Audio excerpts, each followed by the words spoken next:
ये इंद्रप्रस्थ है और हमने युद्ध की घोषणा की है। বলিউডের আলোচিত অভিনেত্রী কঙ্গনা রানাওয়াতের নতুন ছবি ইমার্জেন্সি মুক্তির আগেই নানা বিতর্কের কেন্দ্রবিন্দুতে পরিণত হয়েছে। শুরুতে সেন্সর বোর্ডের আপত্তির পর ভারতের কিছু সম্প্রদায়ের অনুভূতিতে আঘাত হানার অভিযোগ উঠে আসে। শোনা যাচ্ছিল বাংলাদেশেও ছবিটি নিষিদ্ধ করা হয়েছে, যদিও ভারতীয় গণমাধ্যমের সূত্রে প্রকাশিত এই খবর পরে ভুয়া প্রমাণিত হয়। জানা যায় আমদানিকারক প্রতিষ্ঠান ছবিটি বাংলাদেশে আনার জন্য কোনো আবেদনই করেনি। मैं ही कैबिनेट हूँ राष्ट्रपति जी।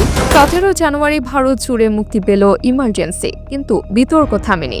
ভারতের একটি ধর্মীয় সংগঠন দাবি করেছে ছবিতে ইতিহাস বিকৃত করা হয়েছে, যা শিখ সম্প্রদায়ের মধ্যে ক্ষোভ সৃষ্টি করবে। ফলে পাঞ্জাবের সরকার প্রধানকে চিঠি পাঠানো হয়েছে ছবি মুক্তি নিষিদ্ধ করার অনুরোধে।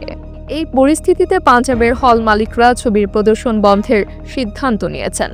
কঙ্গনা রানাওয়াত এই সিদ্ধান্তের প্রতিবাদে সোশ্যাল মিডিয়ায় বলেন, একে বলা হয় শিল্প ও শিল্পীর হেনস্থা। পাঞ্জাবের বেশ কিছু শহরে ইমার্জেন্সির প্রদর্শন হতে দেওয়া হচ্ছে না।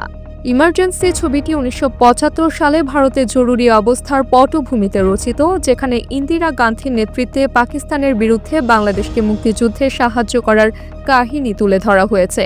কঙ্গনা এই ছবিতে ইন্দিরা গান্ধী চরিত্রে অভিনয় করেছেন এবং ছবিটির পরিচালনা, চিত্রনাট্য, প্রযোজনাও করেছেন তিনি।